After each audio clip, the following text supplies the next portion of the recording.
Welcome back, everybody. Today, I'm going to teach you how to use ActiveCampaign CRM. ActiveCampaign CRM helps you manage your sales pipeline, track deals, and stay organized with all your customer interactions in one place.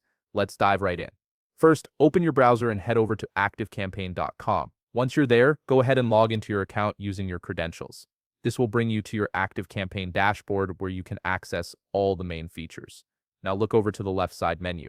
Here you'll find several options for managing your campaigns and contacts.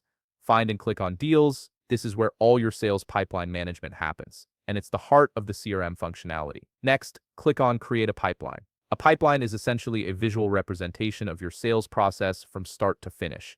You'll need to insert your pipeline name, something that clearly identifies what this pipeline is for, like sales pipeline or client onboarding. Then adjust the group access to control who can view and edit this pipeline. Set your default currency based on your business needs and choose your assignment method, which determines how deals get distributed among your team members. Once you've configured everything, click Add. ActiveCampaign will now show you some default stages. These stages represent the different steps in your sales process. If you want to add a custom stage, look to the upper right and click Add a Stage. Just insert your stage name and pick a header background color to help visually distinguish it, then click Add. But for this video, we'll just focus on working with the 3 default stages that are already there. Usually deals are created in the first stage of your pipeline, so let's create one. Click Add a Deal, give it a deal title that clearly describes what this opportunity is about.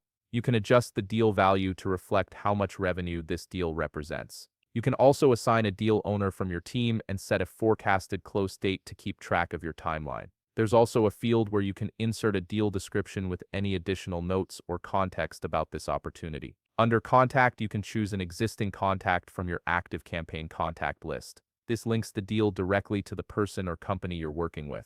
Once you've filled in all the necessary information, click Add Deal. Now here's where the visual pipeline really shines. You can simply drag the deal between stages as it progresses through your sales process. This makes it incredibly easy to see where each deal stands at a glance. On the right side of the screen, you can select different views for your deals. This lets you switch between seeing your deals as cards, in a list format, or other visualization options depending on what works best for you. If you want to see more details, click on the deal itself. It will open up and show you all the details about that deal, including a section for recent activity. This is where you can see the entire history of interactions related to this deal. You can add tasks directly from here. Click to add a task. Give it a title that describes what needs to be done, adjust the task type to categorize it properly, assign it to a team member, and set a due date and time. Then click Save Task. This helps you stay on top of follow-ups and action items. You can also send an email directly from the deal. On the upper right corner, click Send an Email. Just insert your message in the subject field and compose your email in the body section. This keeps all your communication tied to the deal for easy reference later. Once your email is ready, click Send, and that's it. You've now set up and started using ActiveCampaign CRM to manage your deals and stay organized throughout your sales process. If you found this video helpful, please leave a like, subscribe, and see you in the next video.